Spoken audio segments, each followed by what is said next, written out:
devotional of them, observation of them. Same thing with any deity. What they require of you will vary from one thing to the next. But what is not required, and what Hecate will never require of you or any deity, is that you spend a bunch of money on this bullshit. Because you don't need it. You don't need it. She doesn't require it of you. It is a waste of money. It is a con. This is using Hecate's name in vain. Sub Hecate with any deity's name, any god or goddess's name, and it is using their name in vain to sell a product, to con you and take advantage of you. So witches beware. In the end, look, if this appeals to you, it's your money. Do what you want with it. But I'm telling you, this is a con, this is a scam, this is a waste. I mean, what? You did running initiation ceremonies. You self-initiated. You looked into Hera's traditions and paths and what was done back in the day, and you learned to incorporate it in for yourself, and that turned into running 5Ks. Yeah. Like, you can do your own initiation work with these deities, however you want to do it, and it doesn't cost money. No.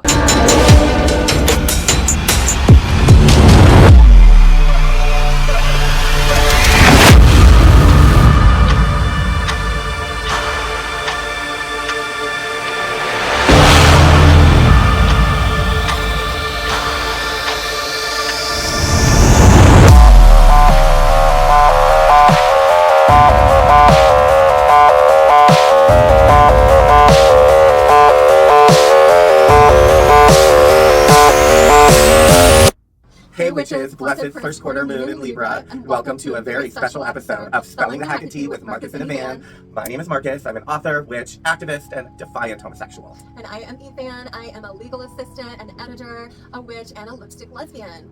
And we know that it is not a full moon or a new moon, and you are wondering, what the hell is going on here? Exactly. We're trying to pull the wool over your eyes. Just kidding. We're gonna rip it off. Yeah. This is all about pulling back the veil on some bullshit. Apologize for the sound of cars. Again, it's hot as fuck. We have to have one window open to circulate some air. And also, excuse the shine. It is hot as fuck, Yeah. which I'm sure you all are experiencing. Exactly. So I'm sure if we're melting, you're melting. Okay, so here's the thing. We just got done filming our July 10th episode. And that episode actually is all about Etsy witches, Etsy spells, the con of Etsy spells, and a lot of Etsy witches, not all of them, but quite a few. Not a lot. Yeah. And then thinking that we had said all we really needed to say on the shit, I came across some more shit. Late last night, I was on the toilet doing what I was doing. And I was checking out reels on my Instagram, as we all do. And you know, ads pop up. They can be annoying or not. Sometimes they're interesting stuff that you are like, or not. You move on. Well, I came across something that infuriated me and just like blew my mind, and I was so like appalled and disgusted, and I couldn't believe it. So I'm sitting there scrolling, and this pops up. Yeah, the Hecate, the triple goddess, get initiated by the mother of witchcraft toolkit. What? So I'm like, okay, what? So I click on it, and yes, it's this. It's just price $129 as we see here, 60% off. Apparently the original price was $324, plus obviously taxes, fees, etc. And I was like, what the hell is, first of all, what is SAGED.com? Like, it's so Etsy witch. Right. It's so like aesthetic. Mm-hmm. It's just so like healing crystals and crescent moons and Oh my god, you know what it is? It's Scentsy for witches.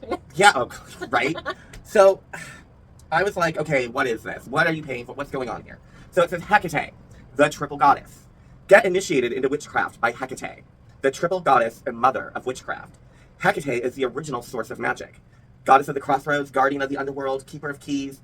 She leads the witches. She opens the way. This bundle is a direct initiation into her path. Learn her magic, to watch magic happen all around you. Plus, you'll get a free triple goddess ritual box. A $77 value, which apparently is the cost of all of their ritual boxes, to put her magic in motion. You'll get, now of course there's a $324 plus total value for 60% off. Witchcraft 101, the foundation of ritual practice and working with energy, $44 value.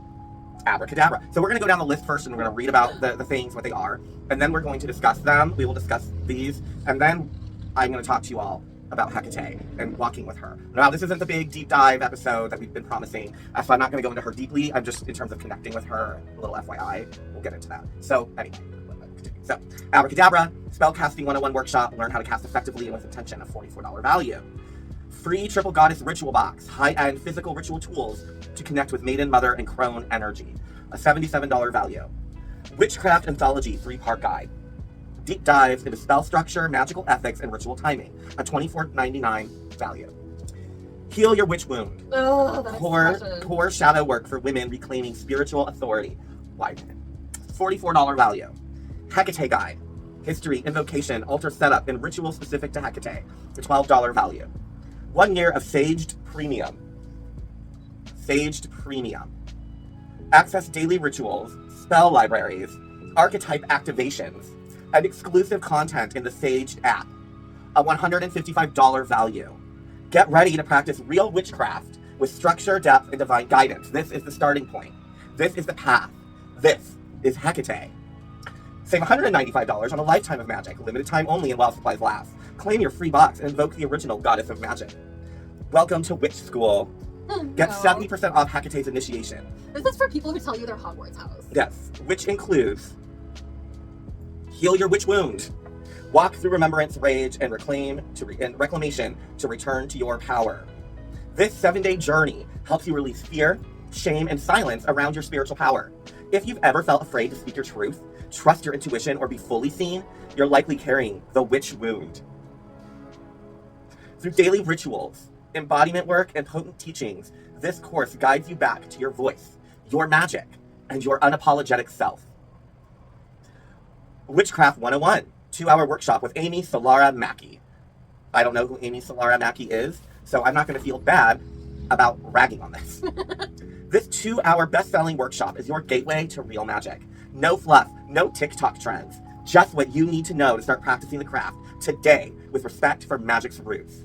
Learn how to set up your altar, cast spells, work with moon phases, and build a practice rooted in your power. Whether you're brand new or reclaiming your craft, this is where your witchy journey takes shape. Abracadabra Spellcasting 101, 2-hour workshop with Sean Engel's Witchy Wisdoms. Spell work is the heart of magic, and this 2-hour workshop teaches you how to do it right. You'll learn to cast powerful spells for love, money, protection, using words, intention, and real ritual. You'll discover how to work with your voice, your tools, and your energy to create powerful, effective spells that actually work. But I'm already working with my voice. I've been speaking for 30-odd years. Quiet, Ariel. Abracadabra isn't just a word. It's an ancient spell that means I create as I speak. Yes, this is true. This is your moment to start doing just that after you spend $130 on this kit. Or maybe $340 if it's not my scale. Right. Exactly. The Anthology of Witchcraft, 3-part series to make witchcraft part of your daily life. Whether you're a beginner looking to find your footing or a seasoned witch seeking to deepen your craft, this anthology offers practical wisdom and timeless insights to elevate your practice. Part 1, The Principles of Witchcraft. Discover the foundational philosophies, ethics. Already a warning when I hear ethics. That says threefold law to me. I mean, this whole thing reeks of Wicca to begin with. Oh, yeah. And practices that ground your magic and connect you to the universe. Part 2, Elemental Energy. Learn to harness the forces of air, fire, water, earth, and spirit, weaving their power into your rituals and daily life. Part 3, Magical Tools. Explore the significance of wands, chalices, athames, or as Janet and Stuart Farrer called it, athames, and more, and learn how to use them to amplify your spells and intentions. Learn the craft. Oh, Lord. Okay. So we're gonna just break all this down, right? So first, the Heal Your Witch Wound. Look, this is just shadow work. Right. This is just shadow work, first and foremost. You don't need to pay a kit to do shadow work. Honestly, there are some pretty awesome, Kellyanne Maddox. Oh, yeah. Hearth Witch. Ivy Corbus. Some amazing witches on YouTube you can watch who will walk you through shadow work for free. For free. If you want more engaged, more involved material that you can work with on your own, meditate on your own pace, then guess what? There are a ton of books out there on shadow work that only cost $10, $15, $20. Exactly. And you have it for a lifetime. Shadow work, honestly, you can just reach out to Hecate and be like, girl, lead me inward down to the cave of my soul and heart. Show me what I'm not seeing. Illuminate where these hurts, whatever, are coming from. I think they're this or that, but if I'm wrong, show me. And she will. Or it's like any other deity that maybe you work with, or spirit guides or whatever. Just ask them to help show you what you're not seeing. and they will help you work through it. But like I said, you can just go on YouTube and look up shadow work. Kellyanne Maddox is a great one. Hearth Witch, Ivy Corvus. These are 3 just off the top of my head that I know have YouTube episodes on shadow work that are spot on. And it's not costing any money. That expression, heal your witch wound, makes me want to cause her a witch wound. Right, witch wound, your witch wound. What, like what? Are we saying that this is a past life thing? Like, is this just through the essence of magic and being a witch? This is like trauma that you carry? I'm not sure.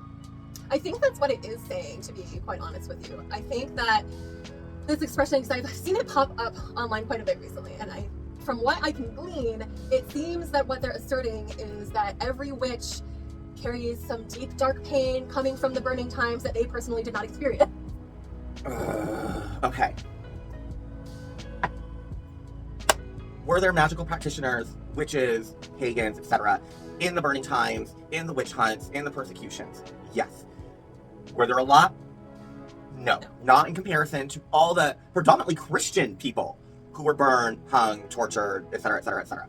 And they were not witches. They didn't practice even folk. Most of them didn't even practice any type of folk magic, right. Except maybe beyond, a silver thimble in your right pocket for luck, right. Like, or above the door. Like, there maybe that, like maybe when they built their fucking homes, they, put a shoe with dust, dirt, scroll, or whatever in underneath the floorboards, right. In the center of the home for protection and luck, whatever. Like, probably, but beyond that, no. They didn't do anything. They were fucking Christian, like Christian Puritan or Christian Protestant or Catholic, whatever. But they were Christian. Most of them were just Christians and not witches. You do not carry their wound. You don't. I'm sorry.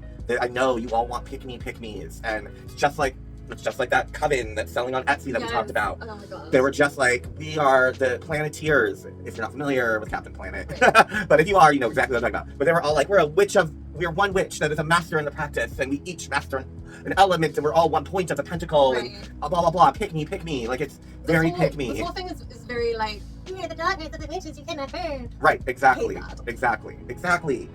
Witchcraft 101. A 2-hour workshop with Amy Solara Mackey. And I'm just going to read the description again. This 2-hour best-selling workshop is your gateway to real magic. No fluff, no TikTok trends. Really, Amy? Just what you need to know to start practicing the craft today with respect for magic's roots. Learn how to set up your altar, cast spells, work with moon phases, and build a practice rooted in your power. Whether you're brand new or reclaiming your craft, this is where your witchy journey takes shape. Once again, this reeks of Wicca. Yes. Learn how to set up your altar. Wicca is very specific in its altar prep. Dish of salt here, dish of water here, candle goddess here, candle god here, chalice here, Athame, Athene here, pentacle here, ritual sword here, broom here, all this fucking shit. Right. You guys, an altar is supposed to come from the heart. Your altar should just be set up however the fuck you want to set it up. And if you don't work with deity, then your altar isn't even going to be set up and centralized the way it is for a witch or pagan who works with deity. Now, or ancestors or spirits, whatever you work with, if you actually work with entities, gods, goddesses, spirits, etc., then your altar obviously will probably, the only thing that will probably be in common is that in the center you'll probably have some kind of idol, figurine, representation, picture, whatever, of deity, ancestor, spirit, blah, blah, blah. Otherwise, it's probably going to look very, very different from other altars. Exactly. As it should, because it should be coming from inside of you. Exactly. It should be as personalized as your relationship with whatever entity that you are working with is different from their relationship to anyone else who works with them. Right, exactly. And your altar to Hekate, if you are going to have one, should look nothing like my altar to Hekate. Right. Because it should all reflect your personal journey with her, with yourself, things that matter, things that represent for you, her. Yes, you're going to have probably, like, look, I'm sure every Hekate altar will have offerings of garlic on it. You know? Like, I am sure, yes, there will be things, just like you as a Herian, will probably have in common with other Herian pagans and witches. Exactly. Like, but in other respects, your altar's gonna look completely fucking different, as it should. No fluff, no TikTok trends. But didn't you see this on a TikTok ad? Right, and what's worrying me, what bothers me in all of this, is that where's the real, like, academic learning happening here? Like, this is a 2-hour workshop, Witchcraft 101. Clearly it's Wicca 101, right. But even Wicca 101 is not 2 hours.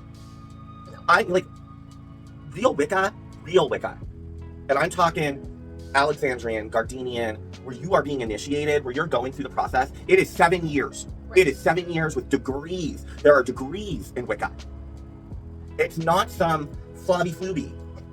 Like, it's not, I'm sorry. It's not whatever. Like, even like Scott Cunningham's Wicca for the Solitary Practitioner, that has self-initiation ritual in there. Yeah. It is guided. The spell books and stuff that we, that's in our generation, like the spell books, like that, they're still being made. I mean, I don't know. The foundational ones really are just being reprinted. I don't think anyone's even doing foundational ones anymore, which is kind of a problem. Like, and I'm not a Wiccan by any means, but like those foundational books from the 80s, 70s, 80s, and 90s, Gerald Gardner's Witchcraft Today, I believe was the title from the 50s, like all of these were meant to be read from page 1 to the last page, not skip to spells, not skip to whatever. Right. They were designed and meant for you to start from beginning to end and follow them all the way through. Yeah. Scott, like fucking Raymond Buckland's The Witch's Bible, Janet and Stuart Farr's The Witch's Handbook, Silver Ravenwolf's To Ride a Silver Broomstick. All of these had step-by-step processes and ritual that, so even on your own, you were still going through degree. And honestly, many of them came out with subsequent books that followed those that were meant to read to continue. So for example, To Ride a Silver Broomstick, I believe, was followed by To Stir a Magic Cauldron. Right. Like, and then there was Hexcraft. Like, she did like 3 books. To Light a Sacred Flame, To Stir a Magic Cauldron, To Ride a Silver Broomstick, or I guess it was To Ride a Silver Broomstick, no, To Light a Sacred Flame, then was To Ride a Silver Broomstick, then was To Stir a Magic Cauldron. Again, those were meant to be read, all 3. Right. They were, that's why they were called 222. Right. Like, and they all furthered the process. They furthered the learning. That was the point. And that's clearly been lost. Yeah. And that's fine. And now you have people who are like, I'm Wiccan, I'm whatever, and, you know, they aren't reading those foundational books, and they're not getting the foundation, and they're not going through the degrees and the initiations, and blah, blah, blah, blah, blah. And, you know, witchcraft is a craft. It's not a faith. It's not a religion. And we, as many other people today, try to stress that. Because Wicca and Wiccans really like to hold on and hold their claim that, like, Wicca and witchcraft are one and the same. And they absolutely are not. But there's not even reference to any of that. It's just, like, no fluff, no TikTok trends. Like, first of all, if you're doing witchcraft based off TikTok trends, Which sadly, I'm sure is all too common. right, which is why I am certain that we have so many Christian ex-witches, because these are people jumping into shit that they don't understand, Exactly. and then they get scared the fuck off from the craft, even if it was their calling, Right. which if they're meant to be a witch, they will find their way. They will never be able to walk away from it. You just can't. Right. Like, you just won't. You can actively run away from your magic and run away from your power, but it'll still sprinkle out there. It'll still sputter out here and there when you don't mean to, and suddenly you've accidentally conjured what you wanted based on your intention and sending it out there. Right. And then you're like, oh no, the devil's got me again. Ah! Like, God, take it away from me. I reject it. I don't want it anymore. Like, I mean, you know, like, but if you're jumping into the craft, if you're jumping into witchcraft, into spirit work, deity work, demon work, like, and you are doing it based off of social media trends, and you're not actually doing the work and the research and learning, then it's gonna bite you in the ass and it's gonna fuck you up. I'm sorry, but it is. None of this can be taught in 2 hours. No. Abracadabra, spellcasting 101. Again, spellcasting is not something you just learn in 2 hours. It's not. And it should be from intention and intuition. Like, honestly, I think a lot of witches experience where when they start coming into their witchcraft and they start all their conical hat antenna starts going boom boom. In the beginning, they're doing spells left and right, and it's working. They're just working, right? But then once you start being like, okay, I am a witch, and you claim it, and then you kind of start exploring it studiously, Yeah. the spells aren't suddenly working all of a sudden. Right. Because the initial excitement and flying off the seat of your pants kind of intuitive spellcraft that you're projecting and creating when you're first tuning into it gets kind of blocked once you get in your head from the learning. Right. And then it takes a minute to work through it and figure out how to balance the learning, the method, the components of spellcraft to the manifestation and creating. Right. And you can't achieve that in 2 hours. You just can't. And you'll learn to cast.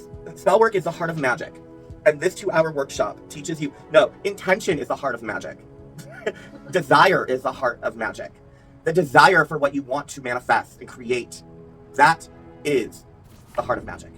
Sending out intention so deeply you can feel it and taste it is how you effectively create and conjure what you want.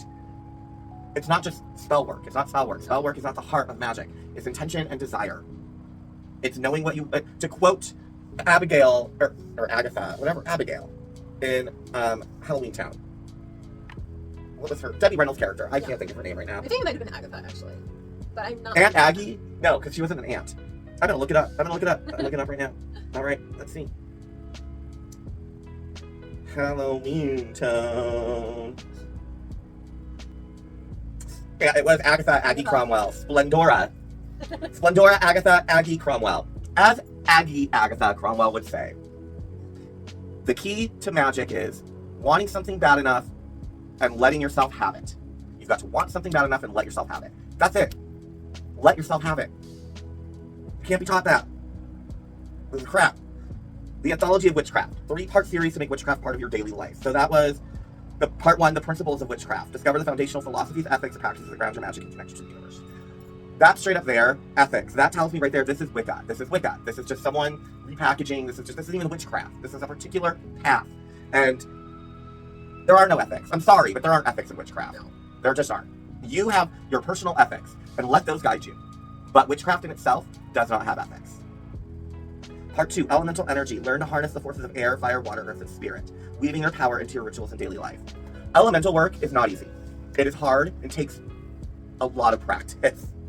A lot of practice, a lot of honing your skills, your power, working with each elemental spirit, working with the watchtowers, working with these primal forces that are unpredictable, powerful, strong, and can knock you flat on your ass 1,000 times over if you're not careful. It takes time. You can't just master it and and this doesn't even say how long it is, but I'm going to assume each series, 3-part, each part is 2 hours, an hour. And then magical tools. Explore the significance of wands, chalices, athames, athames, and more, and learn how to use them to amplify your spells and intentions. Again, you can find this online for free on YouTube to watch. Again, Kellyanne Maddox, Ivy Corvus, Hearth Witch, Grumpy Old Crone, Annie, who is wonderful. God, who else? You can't swing a broomstick on YouTube, WitchTube, without finding something explaining in depth the significance of magical tools. Or you can just buy a book. Right. Just buy a book for 10 fucking bucks. Or look for one at your library. Yeah. If you don't want to buy it. You don't need this. No. You don't. And just how steeped in Wicca it is, why and how is it related to Hecate? Right. That's what I'm What in here is about Hecate? I don't know, other than the box, other than the Hecate ritual box of a $77 value you get. But you can just buy that on your own from their site. Right. None of this is about Hecate. No. None of this. This is just insert her here to sell this package. Right. We encountered this on Etsy with spells, all of them having boosters. Yes. Buy additional boosters for your spell, booster packages. This is shady and conning. So, I immediately obviously sent this to Evan, and I was like, girl, you see this is fucked up. And I just thought, to get into the rest of it, we're gonna come. One other thing was discovered on Facebook, because of course social media, your phone listens to you, of course, monitors you. So of course I hop on Facebook today, and I come across another thing for this page. Company. Yes, so I sent it to Evan. She's gonna take it away. Yes. So what we were talking about is this nonsense that you see up here, Hex the Patriarchy Ritual Kit, and the first thing it says is limited stock. Limited stock. Okay. The description reads, ready to overthrow the patriarchy? Introducing Hex the Patriarchy Ritual Kit, a magical resistance movement in a box. Oh my God. Featuring potent spiritual tools for protection and transformation, guided ritual recording to supercharge your spell work, step-by-step instructions for unstoppable magic, exclusive e-guides with spells and resources. Warning. Oh, no. I can't say it with a straight face. Warning, may cause extreme confidence and zero tolerance for BS. Limited stock. Don't let the patriarchy hold you back. And then on top of the picture, it says, I'm not sure if this is supposed to be from the company or if this is supposed to be a testimonial review, because there's no quotation marks, so it's just not very clear. Anyway, it says, this box is pure magic. If you're ready to step into your power, this is it. Now, nowhere, if you click on the ad, does it say what is actually included in the box. No. It does, however, say it is $77. Big surprise! So, luckily enough, we scrolled through some comments and we found a lot of people actually calling this out. So, I will read a couple of them just for entertainment purposes. One says, oh my God, that price made me laugh out loud. I'm concerned with the fact that they don't actually tell you anything that is in the box, specific tools on any of the boxes. The about page is fine. The website continually has a pop-up for 10%, which is a bit annoying. It was. Yeah. I actually enjoy some kits, but these make me hesitate based on lack of information. This is far. This one I really liked. This is far out of the price range for those of us most impacted by patriarchal oppression. Yep. Maybe you could offer PDF versions of the spells and ritual available by donation. It's kind of hard to hex the patriarchy when you are making it inaccessible to the majority of the victims of the patriarchy. Yep. Mic drop. Exactly. Where is all that money going to? Is it being donated to an organization that fights for women's rights? If so, can you tell me which one it is and what percentage? Yeah. What a huge load of crap. I'm rather disgusted. Yeah. Right message, wrong to charge. Yep. This is also a good one. I feel like people ordering kits probably should not F with magic. Yeah. Oh, yeah. Oh, this one's great. It's just a crystal butt plug that plays Taylor Swift's entire discography. I love that. Yes. Let's see. $77. I will use my own supplies, thank you. Yeah. So I'm glad that people are calling it out and that not everyone is falling for it. Exactly. But I'm sure for every one of those comments, there's probably a person who did buy it. Oh yeah, of course. And I mean, I'm not gonna shame. Yes, the comment was fun, but I'm not gonna shame people who get ritual boxes, magic boxes, witchcraft boxes. I'm not. I requested one for fucking Christmas like a year ago, 2 years ago. Why? Because I'm lazy. I'm lazy, and I needed to like restock a bunch of my herbs and like stones and crystals and shit because I actively use them in spell work, so I don't have them just lying around. They get used, and then they're out of them. And I was like, are witch kits a thing? I didn't even know they were actually a thing at the time. I just hopped on Amazon and typed witch kits, and then I was like, oh wow, a bunch popped up, and I found one that I thought was decent, and I was like, I'll use all this shit in here. Why not? So I had it. I put it on my list. A man was kind enough to get it for me. And yeah, I use everything in it, but again, I'm just lazy, so it was the easiest thing to do. And in the end, everything gets used. The altar cloth and everything that came with it. I mean, it all sat, aside from like the herbs and crystals and candles and shit. A lot of the stuff did just sit in the box it came in for like over a year. And there were times that I was like, am I ever going to use this shit? But then, lo and behold, the show happened, and we came up with the show, and we were like, what are we going to use? Because we should have an altar at our table. Like, we should have an altar that we use and actively use and draw power from and everything during filming. And I was like, oh shit, I got this stuff in this witch box. Like, your time has come. It really did come in super handy. It really did. Like, just suddenly we had all the shit laying around for our show, and it was perfect. And I'm one of those people who really believes that everything does have a purpose at some point in your life, and maybe you don't see it right away, but its time will come. Exactly. Not to encourage hoarding, by the way. No. Me saying that does now not mean I'm giving you permission to be like, well, I might use this pile of magazines eventually, throw them away, burn them in the fire, incinerate them, donate them. You don't need them. They're taking up space.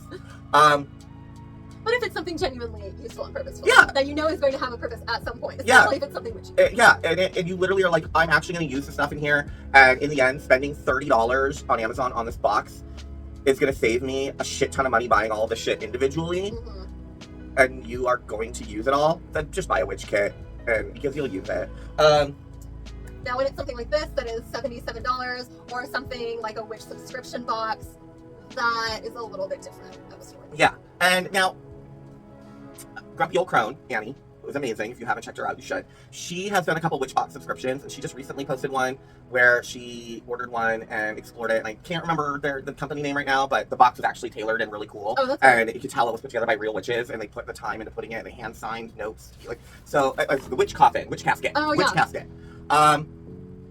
So I thought that was cool. And it's like $15, $20. It's not an expensive box, I don't think. But in general, if you don't need them, again, unless you're just someone who actively uses a lot of herbs, crystals, etc. in your spellcraft, then they can be a benefit. But in general, don't waste your money on these boxes. You don't need them. And exactly. I mean, this is not specifically about witchcraft, but for a while I did a makeup subscription service. Yeah. And I just found that although there would be something that I loved every month, there would also probably be something that I wasn't necessarily going to use. And the containers added up. Like the things that I wasn't using added up. Same thing I've experienced with like the food delivery services, things like that. It's just like the ones that send you exactly what you need to cook this one particular meal. Yeah. Like I just found a lot of the times that I ordered them that I had too much of this one thing, and then I didn't have any of my other staples that I need around the house. Right. And same thing with the makeup. And I think that if I were to try a witch subscription box, I would probably feel the same. I would personally, I mean, I know that everyone is different, of course, but I would personally just rather buy what I need at the time and buy that in bulk and have leftovers. You know what I mean? Rather than receiving something that I may not ever need. Exactly. And this touches, of course, on the whole overconsumption and commodification of witchcraft. Yeah. And look, witchcraft is and always will be in some parts moving and functioning through the capitalist system. Yeah. Does it need be? Do you need candles? Do you need any of that shit? In the end, no. But does it work? Does it help? Does it enhance? Do these objects bear their own energies and own magics that can be used? Absolutely. So they all have their place, and unfortunately, unless you really are all about making those homemade candles and just like literally doing it all at home and really riding that train, you're going to be spending some money here and there throughout. I personally, these days, most of my purchasing is Dollar Tree candles. Like, I don't do much. I don't use many tools these days aside from yes, if I'm doing a specific spell and I'm getting my spellcraft on, then yes, I will pull for my things. But otherwise, I'm pretty much just down to candles and some incense. And even then, a lot of times, I don't even use that. A lot of times, I will just cast a spell while sitting on the couch. Like, I will be in the car and I will just spell cast whenever. And that's really, as a witch, where you want to get to. And in the beginning, too, the incense, the candles, the herbs, the crystals, the craft part of it is more prominent in the beginning of your practice because it's helping you attune to those energies and to help you focus your intention and your power and direct it. It's getting you there. Exactly. But over time, throughout the years, and I'm talking years, I'm not saying in just 2 years, 3 years, it's going to be over years. But eventually, you will get to a place in your witchcraft and your spellcraft where you're just fucking doing it. Right. You can just do it. You don't need all the stuff. And really, you don't. But if you're just starting out, it really helps to get you into that space. But with enough practice and enough work, you'll get to a place where you don't even need the shit. You can just fucking do it. Exactly. So stay away from this company SAGED, first and foremost. Just don't even checking out their website. It's all just, and their Instagram page. It's all just, affirmations and memes and crystal jewel water and it's just the fucking, it's the shit. It's the new agey fucking frou-frou-y witchcraft brought to you by, Sephora and Urban Outfitters, anthropology shit.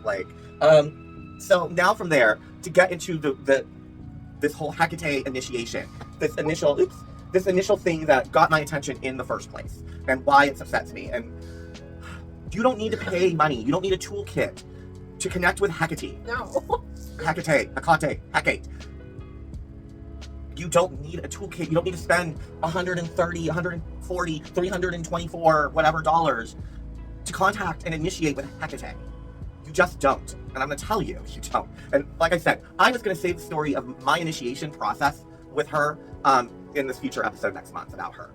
But because of all of this, I'm just going to share with you my initiation journey with her, how that took place, what that was. I'm going to leave some details out because they're just kind of irrelevant and personal anyways, and just not what needs to be shared in terms of my journey. But the things that I can share in terms of how my initiations happened, I will do so. First and foremost, if you hear the pull of Hecate, if her name, the minute you hear it, whenever it strikes you and sends chills down your spine and fascinates you and calls to you, then you're already hearing her. You're already hearing her. If you're feeling a draw to her, then she's probably already whispering your name. She's already probably calling to you. So it's your job to pick up the fucking phone. And let me say, I don't believe that she is saying, "Hello, Amanda Jones from Macon, Georgia. I want $300." Yeah, no. So if you want to work with Hecate, there's a couple things you can do. Really, really, really easy things you can do. So easy you won't believe how easy. So lavender, for example, is sacred to Hecate. You can go to a lavender bush. Lavender plant, just in someone's yard, in your yard. See the lavender, walk up to it. Focus your attention in your heart, in your mind. Just focus everything on Hecate. Just think, Hecate, I want to speak with you, Hecate. I wish to have a relationship with you. Hecate, I wish for you to reveal yourself to me. Hecate, I wish to see you in all of your glory.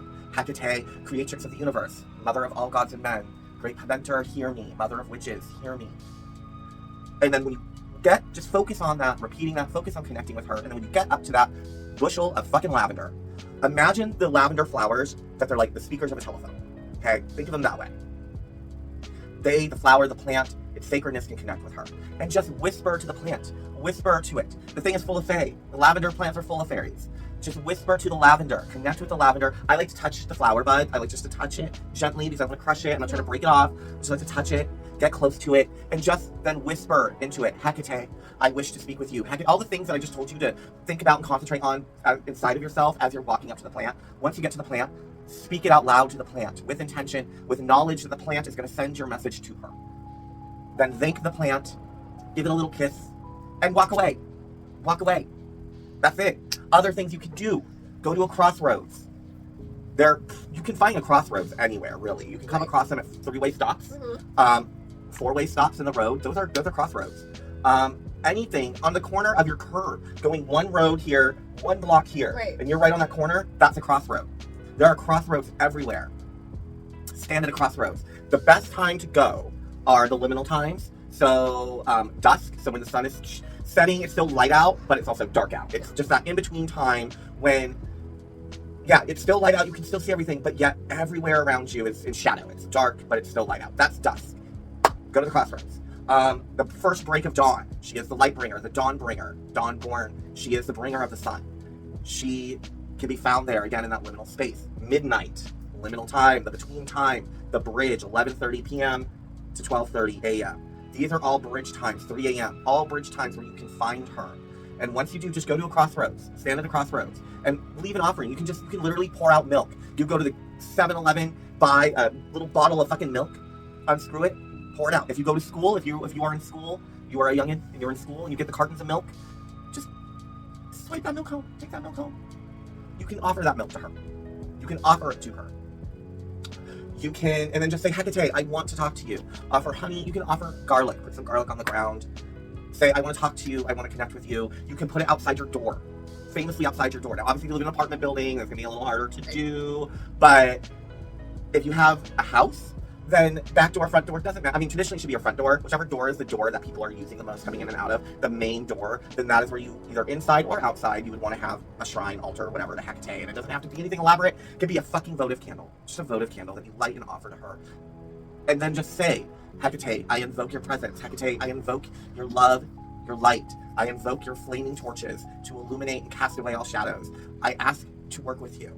I ask to be close to you. I ask to learn your mysteries and help deepen my relationship with you. And that's it.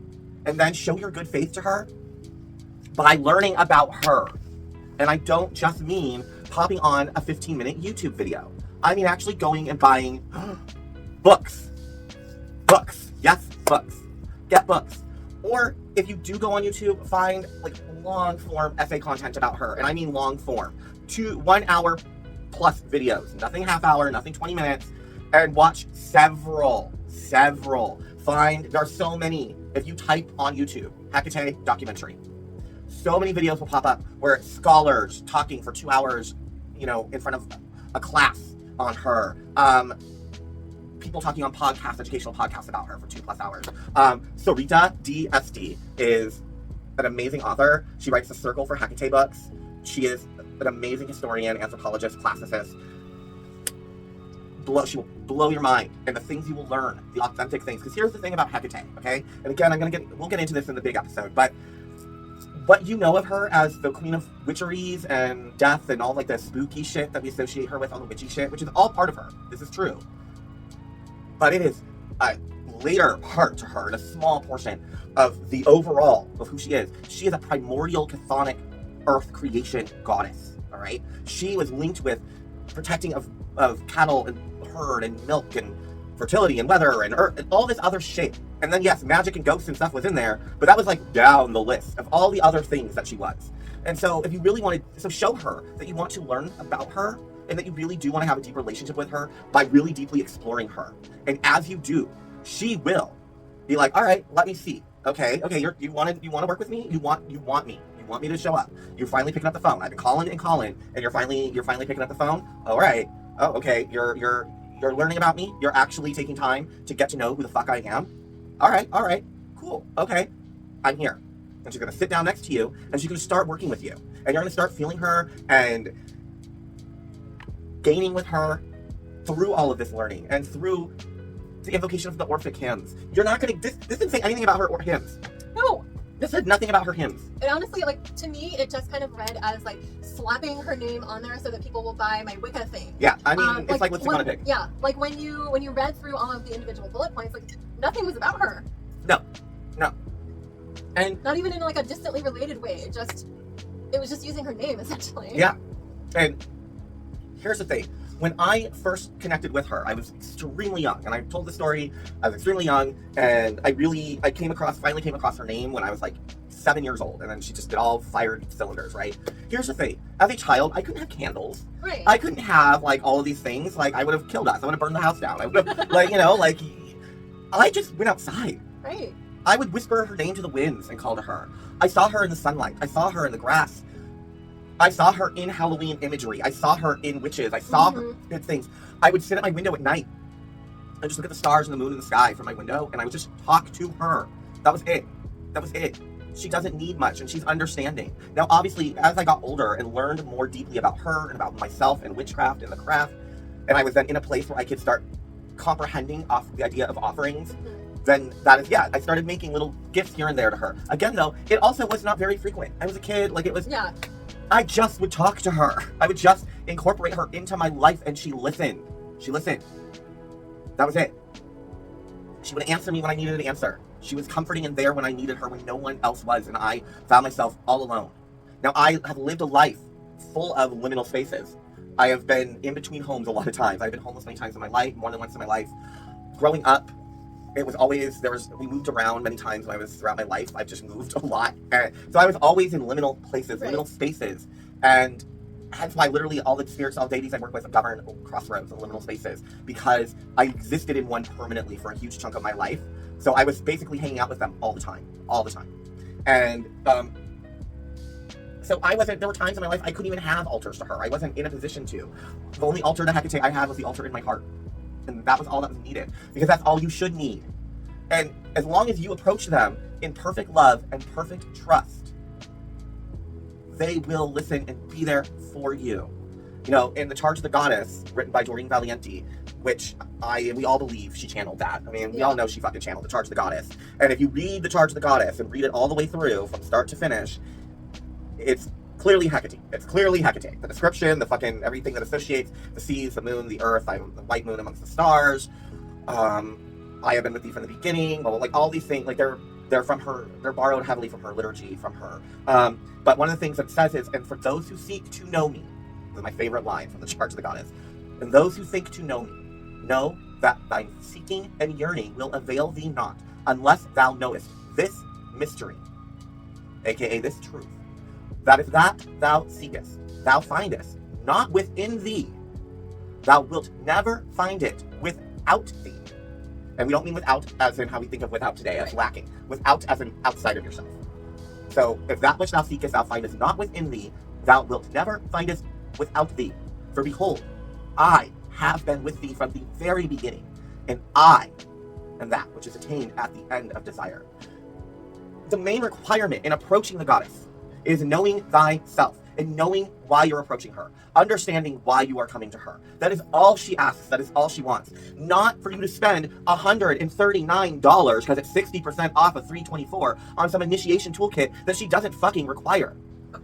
An open heart and an open mind, perfect love and perfect trust, to feel the fear and do it anyways. That is all that she asks or requires of you. So with that said, you're like, okay, well, Mr. Hekate, if you didn't use a $139 kit, then what did you do? What most of us, all of us did, which either joined a coven or circle that followed that particular deity, or you did a self-initiation practice, or a combination of both, but you did it on your own by research, by learning about her, what she likes, doesn't like, her hymns, her songs, the things that are sacred to her. You read about how to approach her, and then you just fucking do it when you're ready. So for me, like I said, she had been with me my entire life, right? But when I finally was like, I'm ready to enter your service, I was 18 years old. My first initiation took place in a cemetery. And you say first initiation? Yes. My initiation were 3 initiations, 1 a year for 3 years. So it started when I was 18, my last one was when I was 20. First one was in a cemetery, a very haunted cemetery. And not all cemeteries are haunted. And I just want to get that clear. Not all cemeteries are haunted. Many, in fact, are not. Many cemeteries are actually quite serene, quiet, peaceful places that don't have shit going on. This is not one of those cemeteries. This cemetery is very terrifying. It's called Bayview Cemetery in Bellingham, Washington, where I'm from. That whole town is in a vortex of creepy, and almost everyone there is involved in the occult or has occult witchy leanings. A lot of ghosts. It's just, yeah, I love it.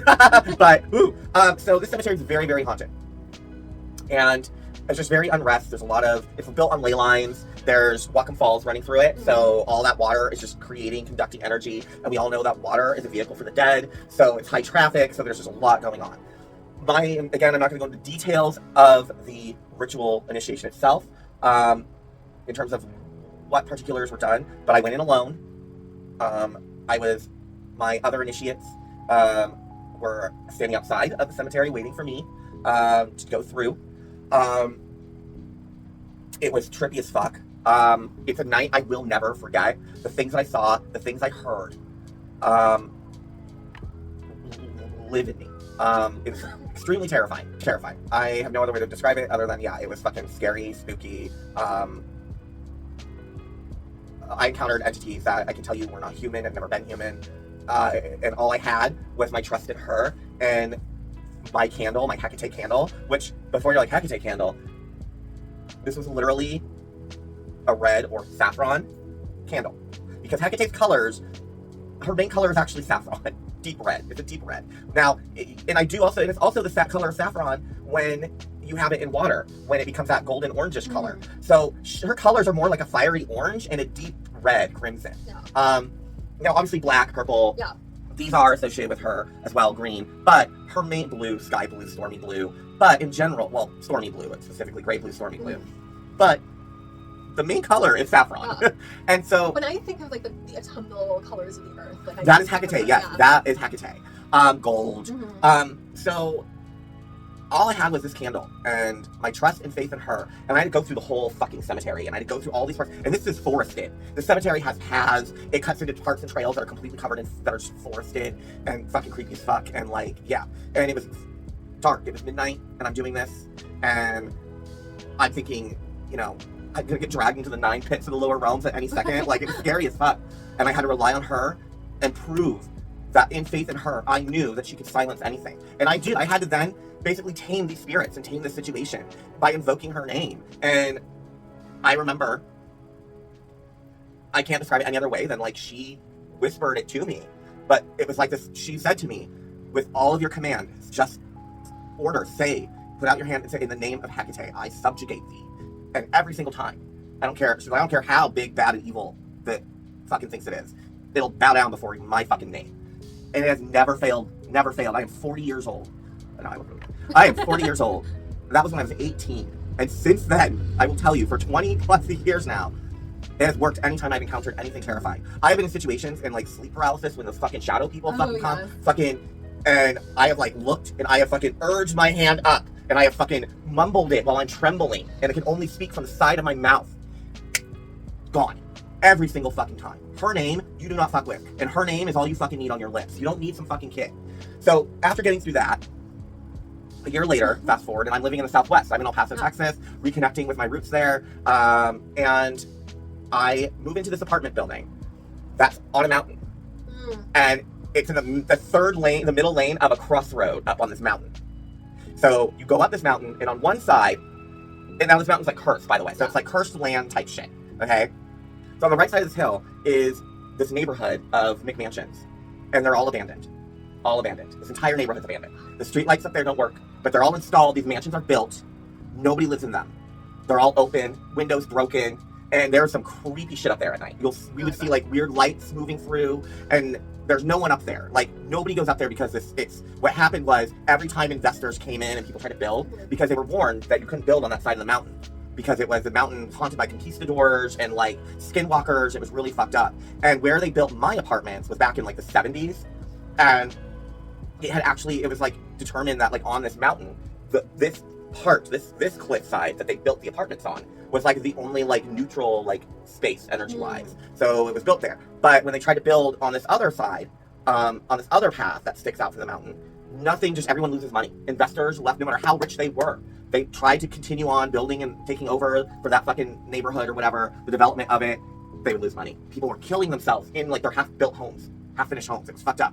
So no one went up there. The homeless did not go up there to stay. People didn't even go up there to like do drugs. Like, people just did not go up to this neighborhood. Wow. And then on the other side of me was this rocky bare, so there was like this cliffside off of my balcony, and then it was just a rocky barren land, and it was hella haunted, and you would see ghosts up there, like ghosts of conquistadors marching through. You would see like native spirits like riding on horses. You would see weird like I said, skinwalkers were up there. You would see weird, scary fucking shit. So I'm used with like, I'm never even going over there. Like, fuck that. Like, I'm never, like, I would avoid these two sides of the mountain and just stay and go to my apartment. Right. Well, like I said, so a year later, I'm 19. I'm living here with my boyfriend in El Paso, Texas. And I go out onto my terrace. And from the terrace, if I would look over, I could see that part of the mountain. Mm-hmm. And one night, I'll never forget it. It was dusk. And there was these storm clouds coming in, and it was during the summer, so it was like monsoon season, and these storm clouds were like pitch black. And when they would flash lightning, it would be that yellow lightning. Oh, yeah. Yellow. Mm-hmm. And I look over, it's like something catches my eye, and I see something shimmering, like burning, like a light. And like I'm standing there because I'm watching the storm over the west side of the city.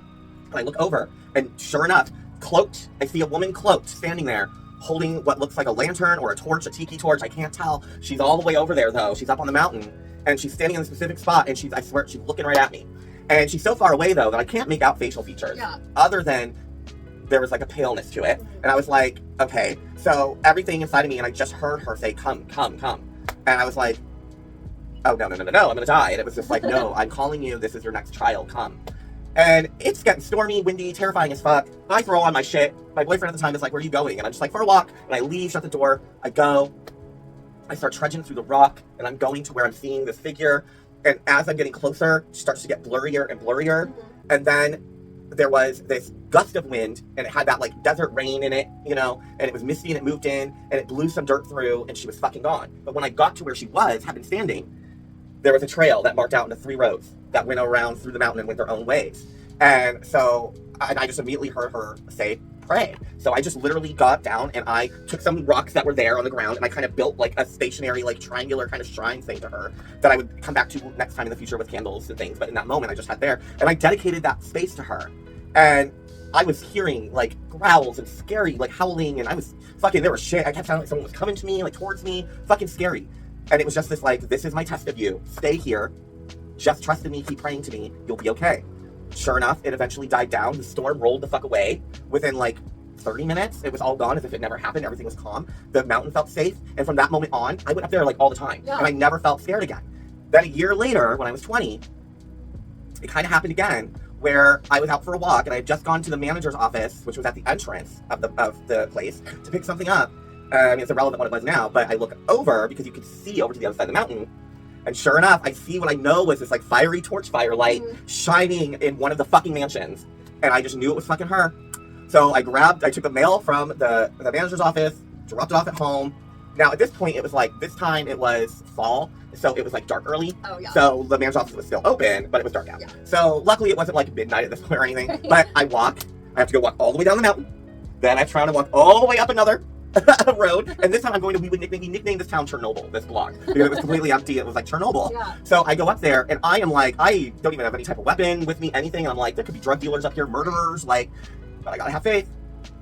Sure enough, I get up there, and I'm in this neighborhood full of fucking empty mansions. Some are intact, some have windows broken out, some were half built and abandoned.